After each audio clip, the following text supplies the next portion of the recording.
Alright guys, just like I promised, here's grims4ever here, and this is the podcast. I was going to do this podcast the other day, but then stuff happened, kept getting distracted. So I'm going to be talking about Raw, SmackDown, 205 Live, NXT, tonight's pay-per-view, what else? A few newsworthy things that have been going on, and I think I'm gonna do the results for Ring of Honor, but then again, I didn't even get to go see Ring of Honor this weekend. Alright, so we're gonna start off with Raw. Alright, where's my stuff? There it is. Alright, yeah, and Raw this week started off with Joe basically saying he's not impressed with the Shield, and called out Roman. They showed a thing backstage with Dean and Seth watching this all go down, and then Seth sent for Dean to go get Roman. And as this is going on, Joe's like bragging about choking out Roman and costing Dean and Seth the tag team titles. And then also said that Roman would be nothing without the Shield. That triggered Roman to come out and have like fight Joe, and then excuse me, and then Sheamus and Cesaro came out to help Joe, and Dean and Seth came out to even the odds, and the bar stood tall by beating down the Shield. So that was cool. That was a weird segment. Then you had the excuse me, the Mickey James and Bailey tag team match against Paige and Mandy Rose. But before the match started, because Sasha was accompanying both Bailey and Mickey, they showed footage of the Abu Dhabi match with Alexa and Sasha, which was basically the first ever women's match in the Middle East. So, good job, ladies. Then the Absolution comes out after they show that. Paige brags about winning her match last week. Everybody in the Absolution does their stuff, like excuse me. They say their phrases, and Paige even ends it by saying, "This is my house," that quote. Let me see here what else happened. So Mandy and Bailey start the match off. There was one part in the match where Mandy saves Paige from a double suplex after Paige got tagged in, I believe. Absolution gets the win after Paige kicks Mickey in the face and Mandy pins Mickey, which that was kind of like a weird finish in my eyes. The next segment was a promo off between both Bray and Broken Matt, or Woken Matt, I should say. He's broken, but he's woken at the same time. Bray does the "I'm here" gimmick, while Hardy says that he's woken. They both go back and forth, Bray says that the Great War, or this big fight that's going on, is his game, and Woken Matt says that the Great War has been around for eons and through multiple dimensions, and will continue in the new plane of existence known as WWE. So that's pretty cool that they're doing the Great War. Bray said he was waiting for this moment. Trust me, Bray, we've all been waiting for this moment. Ever since last year, ever since they did the whole Broken Matt thing, it's like Bray Wyatt versus Broken Matt. That would be so perfect, And finally they're doing it, so that's good. But we already know what's going to happen. Matt's going to win. Bray's gonna lose and make Bray look like an idiot. But because they need to definitely, I mean, this one I could see because they need to make the Broken Matt character look really, really good. Bray says the Brooklyn Brilliance will eliminate the WWE, while Bray says Hardy is a liar and a golden cow. And Matt's response is priceless. He does a moo with his new little laugh, with his laugh, you know. It was funny, you know. I was like, oh god. Um, he also says that he crossed paths with Sister Abigail before, until she turned to the dark side of the Force. Um, and also has possessed Bray Wyatt. Wyatt calls Matt Hardy a jester, while Bray Wyatt is the king, and Woken Matt says the Woken Warriors will battle the Wyatt Swarm, and they shall be deleted. And there was like the laugh off just like last week. Great segment right there. I mean, I want to see this. I want to see more. Next segment. This was disappointing. Finn Balor is an afterthought, and I really hate this. I really hate that they don't think that he's over. I mean, everybody knows by now, because with what Dave Meltzer said, and everybody seems to, even Balor seems to be in on the joke.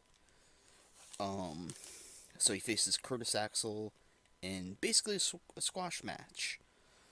Axel got offense first, but then Balor makes his comeback, wins after, his comeback moves, the sling blade and the corner drop kick, the basement drop kick, and the coup de grace. Seth Rollins faces Sheamus. So Rollins takes control early in the match. It was pretty much a back and forth match, I know. And Rollins even sells his leg throughout the match. And ironically, he wins with the knee maker, as I call it, because or I should call it the knee trigger maker. I don't know, because Kenny Omega and Okada. The Cruiserweight 4-Way was Tony Nese, Mustafa Ali, Cedric Alexander, Davari, which brings me to the next news that, hit last week of Rich Swann. He was arrested for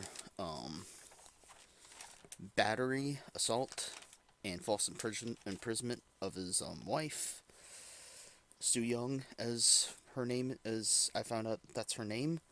She's an independent wrestler. And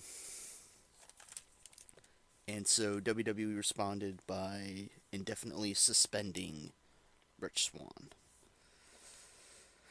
And that's really depressing, because dude, he was gonna get like another big push. It looked like, but looked like he was gonna lose to Enzo anyway. But then it was an opportunity. It was a nice match all around from what I remember. Cedric gets the win with the lumbar check to Davari, which the next episode of 205 Live, Davari sells the move, even tapes his ribs. The next match, this is one I really didn't take notes on, because I was just so into it, because I was told get into this match, because I've heard it was great. Some people have said they weren't really impressed, but I watched it. They put on a hell of a match. It was a nice back and forth match. Roman did sell the arm. They do pull out the crippler crossface a couple times in the match by Cesaro to Roman. Yeah, I mean, that was like I said, that was a pretty good match from what I remember. The next thing was Asuka versus Alicia Fox, which never happened because the Absolution basically beat Alicia Fox down, or it's implied. They warn her to step aside. Asuka doesn't have any of it. Asuka attacks them at first, but they gain up on her, and the rest of the Raw Women's locker room make the save. And for some awkward reason, they played Nia Jax's song after the whole beatdown. It should have been Asuka's theme. Like, I didn't get that. That was just weird. And there was one thing I even skipped. There's a few things I even skipped. I skipped Kane talking about his part in the main event match, as well as Braun Strowman, as well as the Nia Jax Enzo skit.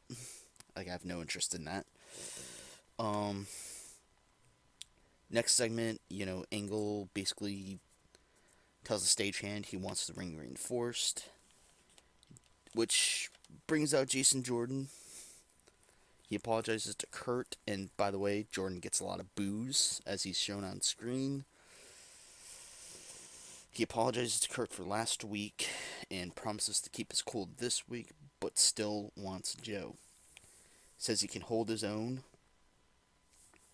but Angle points out that, sure, you could hold your own, but you've never won any of these big matches against any of these guys like Cena, Roman.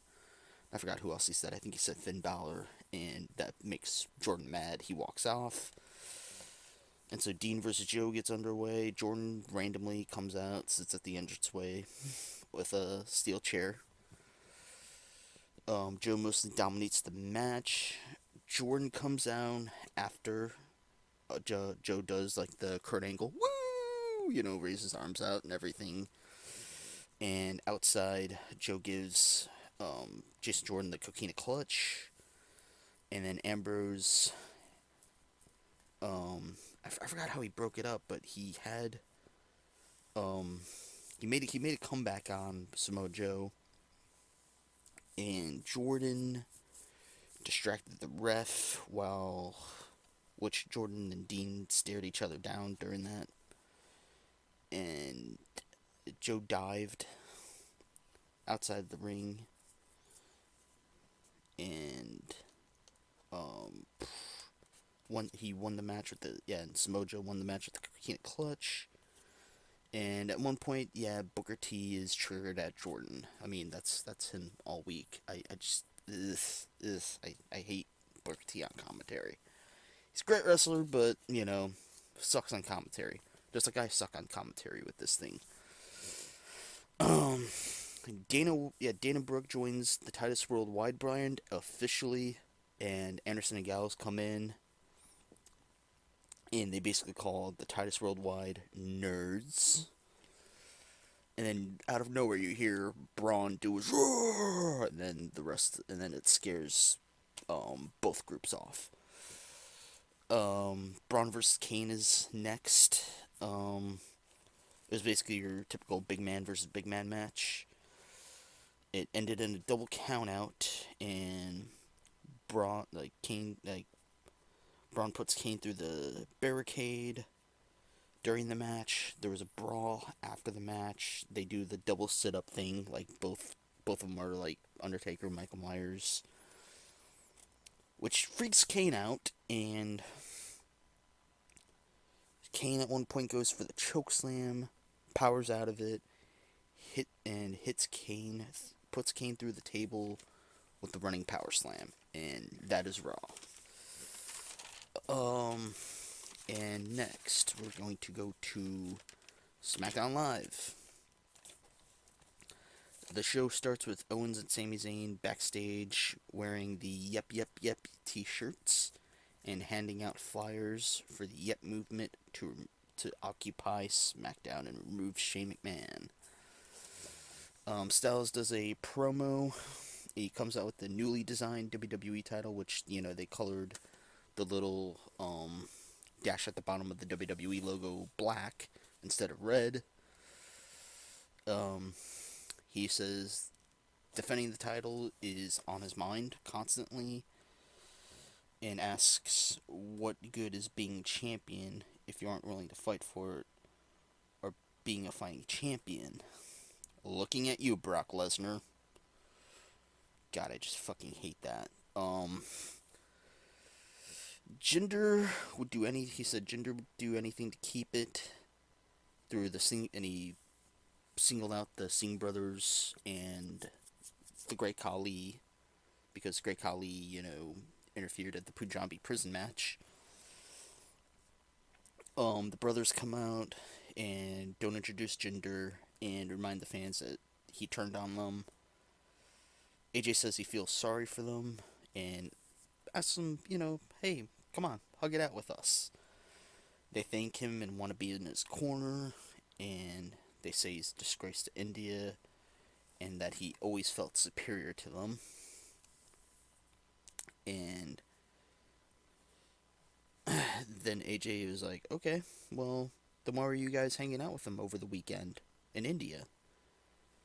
And Jinder comes out, and AJ attacks both the brothers, and Jinder and AJ kind of have like a ring to apron stare down / trash talk.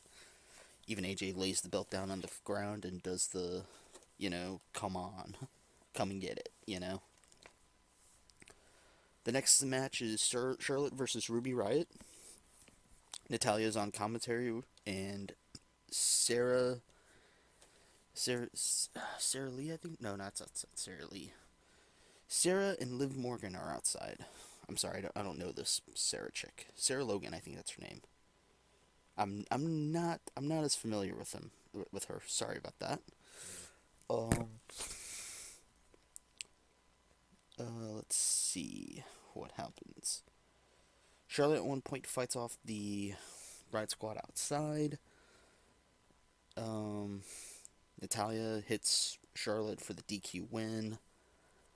Riot Squad beats down Charlotte with, I think, help from Natalya. Naomi makes a save. The Squad runs her off. Then Carmella, Lana, and Tamina blindside them, and Riot Squad runs off, that was a weird segment. Daniel Bryan is on the phone with Shane. Will be on commentary later that night, and Sami and Owens give Bryan the movement flyer. I'm sorry, but the movement's funny.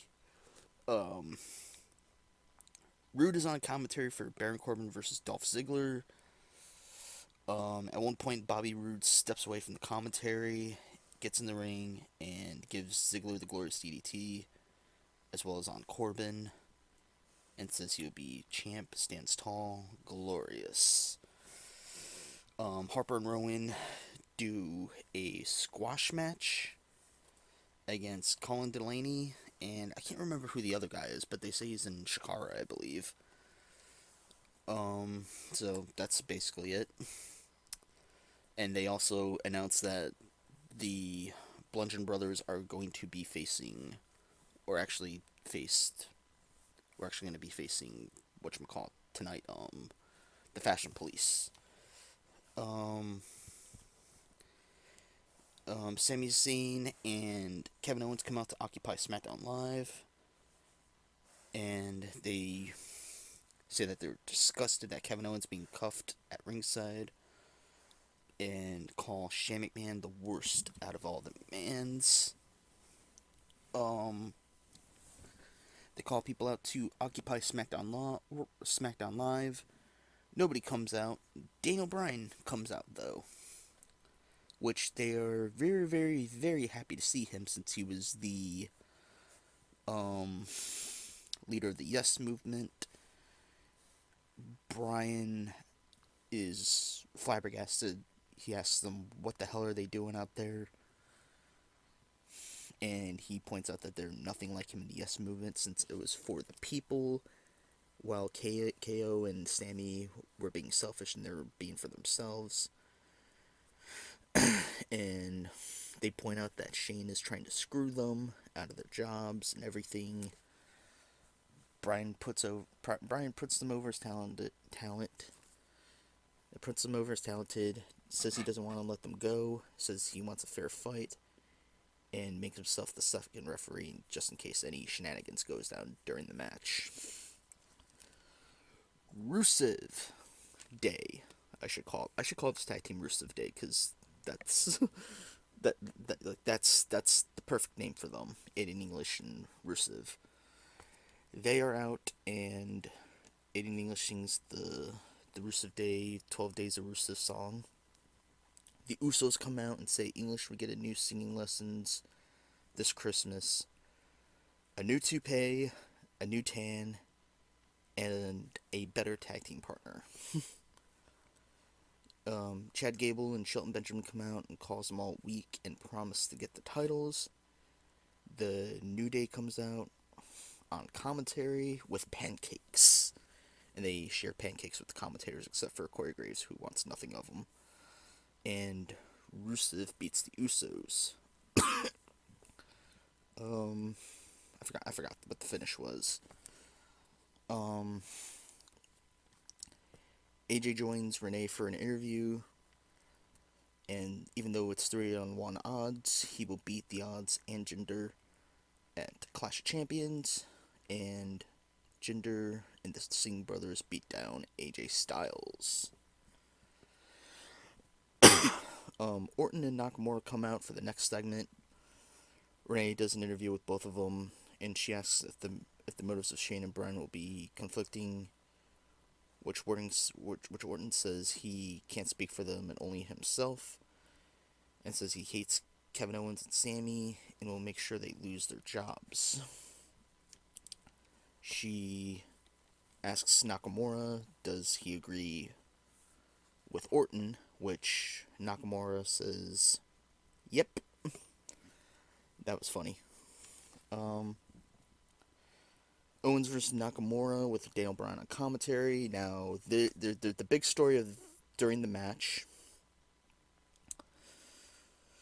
Byron Saxton, during the commentary, was being an idiot by saying anything that happens outside of WWE doesn't count.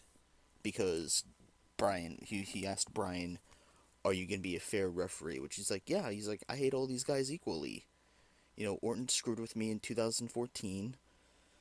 I don't know what he said about Sami and Nakamura, but he said Kevin Owens tried to gouge out his eyes like 10 years prior, to which Byron Saxton says, well, that doesn't count. That wasn't in WWE. And then Bryan's like, he tried to gouge my fucking eyes out 10 years ago. Do you think I am going to forget that? And he even said he was blinded at that time. Like, he had surgery on his eye, just like CM Punk at that one time, and somebody stuck their fucking fingers in his eyes. Or so he claims. Yeah, that, like, a lot of the commentary lately, they just talk over each other, and they just take you out of the match, really, and it's just, it's like with their arguments and stuff. But that part of the argument was actually pretty funny, because they fucking trolled Byron the whole time, him and Corey Graves. I thought it was funny, because Bryan's like, Byron, I know you're a nice guy, but you do what they say, and you say what they want you to say as well, which you don't want to be a yes man. And the match itself, there was a nice back and forth. The refs knocked out, and during the match, Bryan puts on the referee shirt, which Byron gets really triggered on. Owens wins the match with the pop-up powerbomb. Renee comes back out, interviews both Kevin and Sami, and they say they will win the match tonight, which they did, but I'll get to that later. It says no one can stop them, not Shane, nobody. Alright, so here we go. We're gonna go with 205 Live. Davari comes out with Drew Gulak to face Cedric Alexander. Drew cuts a promo about facing Cedric to face Enzo and hypes up Davari. And he says, Noam Dar won't be joining us because he'll be out with a knee injury, which Noam Dar had successful knee surgery. He'll be out for 5 months. And says, okay, Noam Dar, I'll give you the best recovery information through a PowerPoint. And Cedric Alexander interrupts the promo. A few times during the match, which, was a pretty good showing by Cedric Alexander. He does all his moves. I say that he should actually be an Intercontinental Champion. He should be in the upper mid card, not stuck in 205 Live hell. Nice little back and forth. Drew keeps doing the no-fly policy. Even Davari goes for a diving move. He's like, no, and he does it anyway, and that cost the match. Cedric wins with the lumbar check, and like I said earlier today, Davari comes out with the taped ribs because selling the lumbar check. Next segment had Enzo and the Zo Train backstage. Tony Nese, Gulak, and Davari are backstage talking. Enzo comes in. He's mad that they all called a team meeting without him. And he told Davari to step up, basically, after that loss. And Gulak said that Enzo should be behind the Zo Train. But it is still possible that he will be able to face Enzo, which Enzo says you cannot hold the mic nor the title. And Nese steps in and tells Zo to leave Gulak alone, and that he's trying to help Enzo. Enzo shoots Tony Nese down and reminds him that they're on the Zo Train and calls them ungrateful. He just buries these guys, basically. And he announces that he'll face Tony Nese later on to teach him a lesson, and wants the rest of the Zo Train at ringside. Jack Gallaher faces Callisto. Before the match starts, Brian Kendrick cuts the promo about losing the championship, and makes the point of not getting another opportunity, while Callisto gets it only to squander it.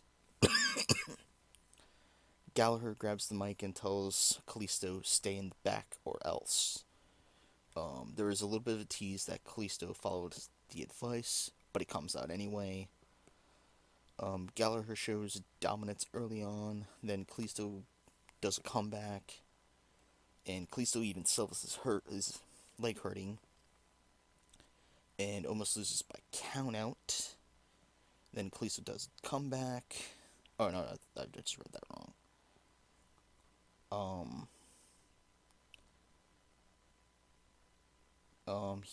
And at one point, Gallaher even does a Brock lock, which was pretty cool. Callisto does another comeback, and goes for a near fall to Gallaher. Gallaher kicks out, obviously. Then Gallaher headbutts Callisto, but Callisto wins with the Hurricane Rana, and they do a 2-on-1 beatdown until Grand Metalik makes the save, and both Grand Metalik and Callisto stand tall. So I guess they're doing Lucha Dragons 2.0. They do another Drew Gulak and Enzo Amore backstage skit. Gulak tries to convince Enzo to call off the fight, and Enzo shoots it down, and basically says that the Zo Train is going to be back on track. You'll see. Says that the match is not a fight, a technical style match, and calls himself Dean Malenko. It'll be a good experience for everybody involved. So, next skit is the aforementioned Tony Nese and Enzo match. Nese doesn't want anything of the match and tries to stall the match. Where's the rest of my notes for 205 Live? There it is. And Enzo calls the group Unbreakable, like in the pre-match promo, and says anybody who thinks otherwise is SAWFT soft. Zoe's hype during the match, and Nese still wants no part of it. Enzo slaps Tony Nese, talks more trash. Tony gets angry. Enzo backs down a little bit, and Davari blindsides Tony from behind. And Tony wins with the DQ. Both Enzo and Davari beat Tony Nese down. While Drew looks on shocked, Enzo tells him that he's the conductor of the Zoe train and to know his place to Tony Nese. He tells Drew to get into the match, prove himself to Zoe, and Gulak is conflicted to beat down Tony Nese, I should say. And he attacks Tony Nese reluctantly, and the fans shit on this whole skit, basically. I remember that because fans were even chanting delete and this is boring, which, yeah, it served no purpose. I mean, unless you're going to do like a Drew Gulak babyface turn and then have him and Tony Nese leave the group. If so, they need to do a Cruiserweight Tag Team title. Moving on to NXT. USA did a special viewing on Wednesday of NXT. They had 841,000 viewers, so good job. They hype up the matches for the Fatal 4-Way, who will be the next opponent for Andrade Cien Almas at NXT TakeOver Philadelphia, which I will be attending. That's gonna be so fucking awesome. Andrade Cien Almas opens up the night. He comes out with Zelina Vega. They face Fabian Eichner, who Fabian Eichner actually looks good in this match. You know, he does like a lot of good shit in this match. Cien starts off the match with the corner dropkick, kind of like Daniel Bryan. Eichner gave him a tilt-a-whirl backbreaker, outside dive, springboard tornado DDT. Zelina distracts Fabian Eichner after attempting a dive. Cien pushes him off the turnbuckle and finishes him off with a hammerlock DDT. Eichner looked good in defeat, I should say. Next skit had Sanity doing a promo, and Alexander Wolf showed off his scars from NXT TakeOver. NXT TakeOver War Games, and Eric Young says that they have unfinished business with the Undisputed Era. And they hype up their title match for next week. Oney Lorcan teams up with Danny Burch to face the Authors of Pain. A little bit of a squash match. Danny and Oney Lorcan look good with the European uppercuts. Until the AOP make a comeback. Do a Death Valley driver to Lorcan into the corner. And do the Super Collider in the last chapter to end the match.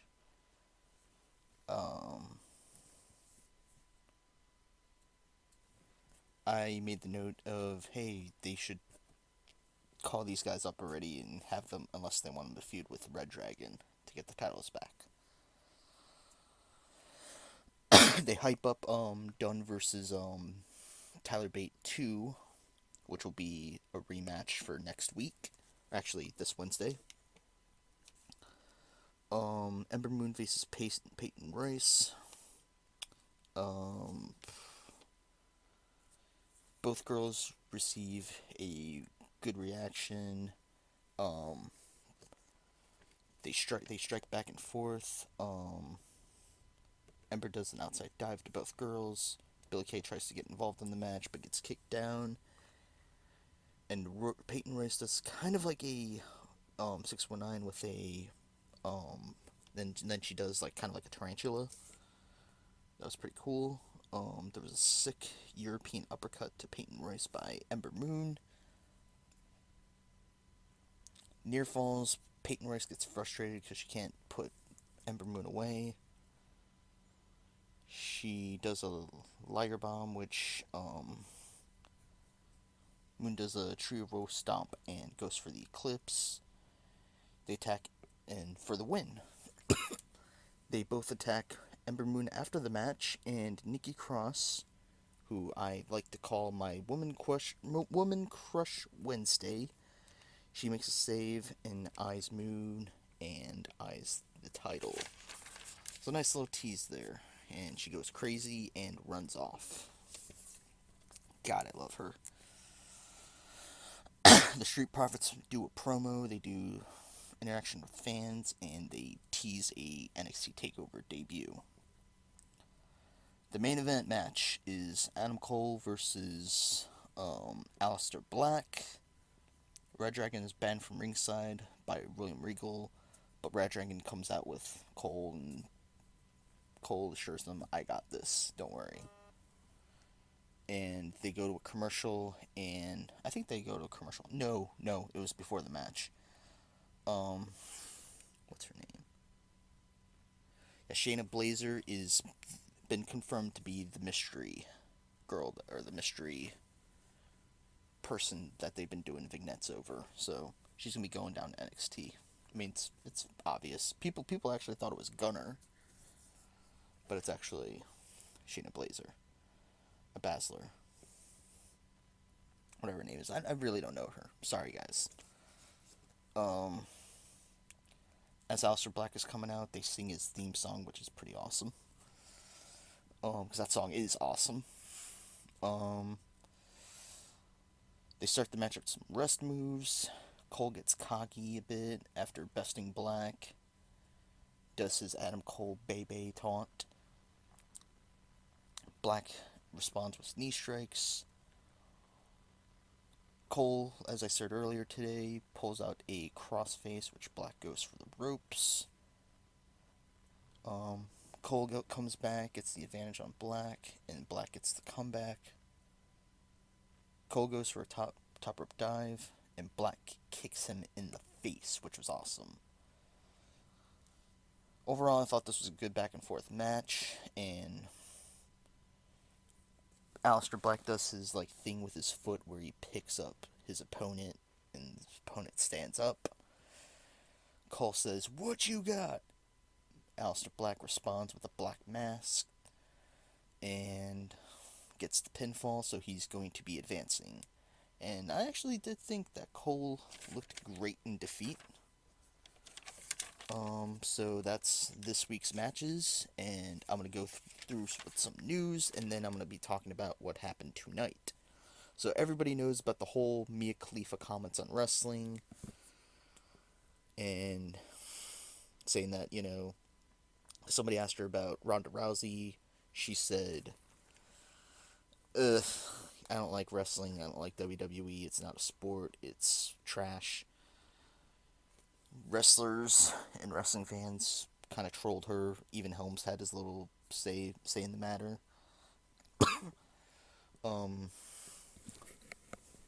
Here's the thing with that.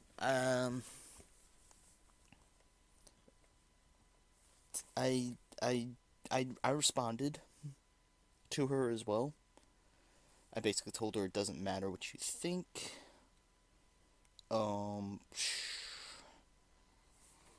And that's as far as I went. Everyone else went too far. They all were like, you should kill yourself, you should do this, you should do that. And that's fucked up because a porn star just killed herself earlier this week. And that's I don't know, it's just, what the fuck? What the fuck is wrong with people? Why the fuck are people doing death threats to a porn star who basically says, I don't like porn. I mean, I don't like wrestling. whatever. It's just dumb. I don't know why people have to do death threats and make fun of people. Oh, what the fuck? I was going to pull up something real quick. Hold on. Give me 1 second here.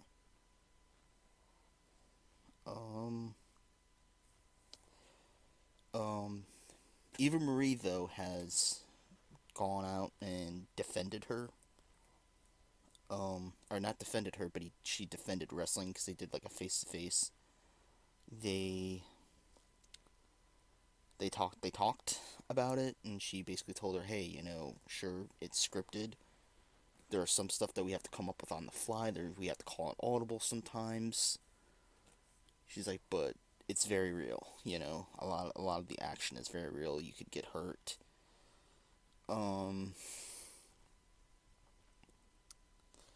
And it's a weird situation. It's funny.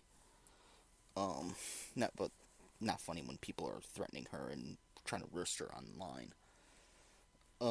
So let me see. Thunder Rosa, or Cobra Moon, however you want to call her, she has actually invited her to show up at Sabotage Wrestling's War of the Genders 2, which Khalifa responded by saying that she accepts. Just because she loves talking shit doesn't mean she's not open-minded and having her opinion changed. She thanked her for the invite. I responded respectfully, and I said, if you do in fact appear, maybe you and Joey Ryan can do an angle together. It is too perfect not to pass up, and it has to happen. Hashtag King of Dong Style. To which Joey Ryan liked my tweet, so that's pretty fucking awesome. Let's go on to other stuff. There was the thing with Jericho appearing at New Japan Pro Wrestling and attacking Kenny Omega. And there was a post-press conference for Wrestle Kingdom 12. If you guys hear snoring, that's my dog. Sorry, guys. And while Jericho was saying his piece, Kenny Omega came out, attacked Jericho. I saw it on YouTube. It was pretty fucking sweet. Jericho points out to a reporter and he says, what the fuck are you laughing at, fuckface? Shut the hell up. I thought that was awesome. And then he's like, this will be Kenny Omega's last match ever, and he writes it on a paper, throws it in the air, rips it up. God, this match is gonna be so fucking awesome. And I would like to also extend a congratulations to The Rock for two things. He has a Hollywood star, and him and his girlfriend will be giving birth to a new daughter. So that is his third child overall. So he has 3 girls, so congratulations, Rock. And also, speaking of The Rock, he has stated that he will not be going for presidency in 2020, but will try in 2024 due to his filming career and other stuff. If you guys also haven't heard of it, speaking of Joey Ryan from earlier today, Macaulay Culkin has appeared at Bar Wrestling, interfered in a 6-tag match with Candice LeRae, Joey Ryan against Hornswoggle and 2 other people. And I think Dick Justice was with Hornswoggle and Joey Ryan, and he used some Home Alone tactics. That was awesome. He was wearing a Hot Rod shirt. Yeah, I mean, because we all know Macaulay Culkin is a big fan of wrestling. He appeared at a couple of the WrestleManias. I think in Jersey, I think at Trump Tower. And he, what else did he do? He appeared in an episode of Raw. Because they did like a Home Alone thing with Hornswoggle and Chavo Guerrero. And Chavo's like, who the hell did that? Who the hell did that? Turns around, Macaulay Culkin's just standing there. He's like, that's not funny. I thought that was funny, though. It was pretty cool. And we were talking about Enzo Amore earlier today. Enzo came to Delaware for some reason. I forgot the fuck happened. I think he had to change his signature on his license. And I live out here in Delaware, so it's pretty funny. And he actually signed with a dick. his signature is literally a dick, and I thought that was like the funniest thing ever. Um, who died today? I can't remember because I can't remember this guy. Um, but we had a wrestling death today. Um, let me see. But before I do that, before I talk about that, oh no, never mind, never mind. Tom Zenk has passed away. He wrestled in both WWE as well as WCW. He was known for tag teams with Mark Martel in WWE and Brian Pillman in WCW. He was 59 years old. Tom Z Man Zenk. So didn't really know you, man, but my condolences to his family. Like I said, I really can't remember this guy, but still, sucks that we lose a wrestler. You know, even like um, Justin Credible has made news. He had an incident this weekend in a indie show, and here goes my dog with his thing.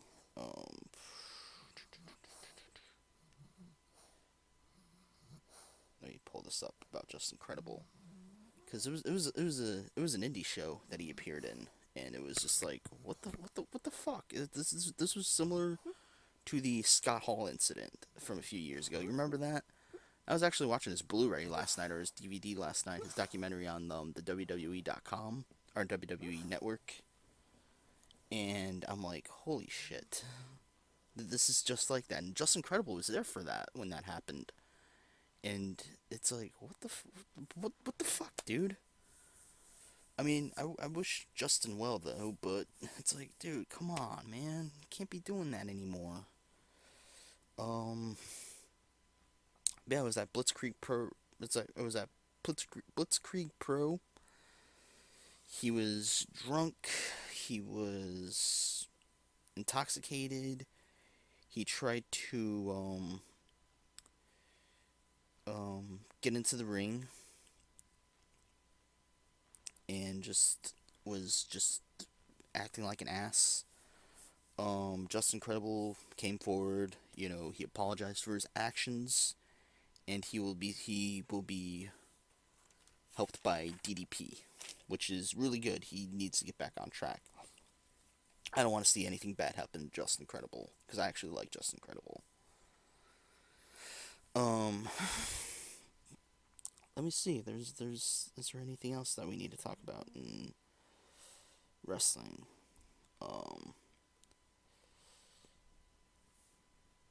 No, I don't want to talk. I don't want to talk about that, because that's a little too much. Um, yeah, we have a new Ring of Honor World Champion, who is Dalton Castle. He beat Cody Rhodes at Final Battle, so congratulations to Dalton Castle. So let's get to the Clash of Champions pay-per-view. I missed the pre-show. Dolph Ziggler beat Bobby Roode and Baron Corbin, which I was like, holy shit. They actually gave the belt to Dolph Ziggler. Dolph Ziggler went with a zigzag to Baron Corbin while Corbin was doing the end of days to Bobby Roode. That was an awesome spot. That was probably like one of the matches of the night. I thought it was really good. There was the Fatal 4-Way match, tag match with Rusev Day, New Day, Usos, and Benjamin Gable. Rusev Day chants were going on. English sings the 12 Days of Rusev. And after he was finished, he teased an encore, but Chad Gable, Shelton Benjamin interrupted. And then New Day came out. They passed out pancakes to the fans. And then the Usos came out to sing the 12 Days of Uso. And so there was a lot of stuff going on in the match. And there was like two there was like two parts where I thought Rusev was gonna win. Chad Gable did all these fucking crazy German suplexes, like deadlifting these guys, and I was like, holy fuck! Almost killed Aiden English. And the Usos won with the Uso Splash, so they're gonna be, and I think they're gonna be facing Rusev Day with their next feud. That would be cool. Charlotte and Natalya came out with their match with the um lumberjack match. Um, Everybody except for Naomi was beating up Charlotte in this match, and there was like a lot of chaos going on in the match. Like all the lumberjacks were in the middle of the ring. I was like, why not throw this match out? Like, what the fuck is going on? Carmella teased cashing in the Money in the Bank during the match, but gets taken out by everybody, and Charlotte wins with the figure 8 after Natalya tried to go for the sharpshooter. Yeah, Charlotte reverses it, and Natalya teases quitting after the match. The Fashion Police face the Bludgeon Brothers, and the Bludgeon Brothers win the match. At one point during the match, I thought somebody was standing at the hard cam, but then I realized that was like another camera. I was like, "What the fuck is this camera doing here?" Like later in the night. And so Owens and Zayn faced Orton and Nakamura. There was like a lot of weird referee encounters during the match with Bryan and Shane McMahon. I think Bryan's gonna wrestle again. I'm just gonna say this. I think Bryan is going to wrestle again. He's gonna face Shane. At one point, Owens pushed Bryan onto Orton while Shane was doing the 3 count. Shane's like, "What the fuck are you doing?" He's like, "I didn't do it on purpose. I tripped. Somebody pushed me. Owens pushed me." And at one point, they were going for, Orton and Sammy were going for pinfall attempts. Sammy almost got the win, and then Shane refused to do count 3. Bryan got pissed and was like pushing Shane. He was like, "Come on, call the match down the middle." And Sammy went for the pin on Orton, and Bryan fast counted to have Orton and Owens win. Owens and Zayn win. Sorry, guys. I mixed up a lot of names. I'm good with names. I'm good with faces, not names. I'm the one guy. How much does this guy weigh? It's Botchmania, guys. I'm gonna be on Botchmania. So Owens and Zayn win the match. They celebrate. They even celebrate at the Talking Smack. Pour champagne. That was the interview with Champagne, and she's just like, "Okay, I'm getting out of here." So Owens and Zayn get to keep their job. Next was AJ versus Jinder, which I've heard a few people say that this was Jinder's best match, but AJ's most boring match. Jinder controlled AJ on the outside, targets, Jinder's ribs. Jinder targets, or AJ targets Jinder's leg. Singh Brothers trying to get involved at one point, but then AJ ran outside, beat them both down, gave one of them a forearm, gave the other one a Styles Clash. Styles wins the match with the Calf Crusher. Still champion, and goodbye Jinder's push. So overall, that was a good pay-per-view. What an interesting week in WWE. I'm going to be doing another podcast Saturday. I'm going to be probably doing this like every Saturday.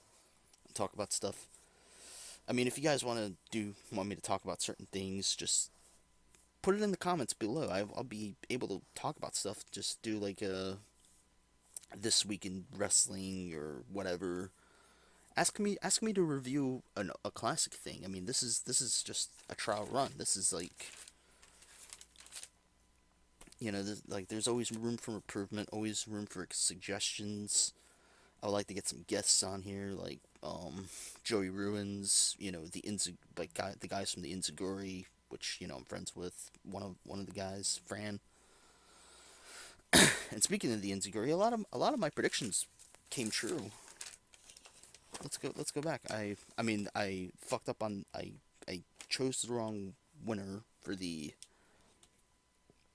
Zack Ryder Mojo Rawley match. I chose Bobby Roode to win the triple threat, but Ziggler won. Excuse me. I chose Usos to win, but then they also put a bonus in saying that who's gonna start off the match. I picked I think I picked Big E, Aiden English, Chad Gable, and Jey Uso, and they all actually started the match except for Big E. It was Kofi. I was like, fuck. I saw that Charlotte won. I predicted that. I predicted that the Bludgeon Brothers would win. I predicted Owens and Zayn winning, and I predicted AJ winning.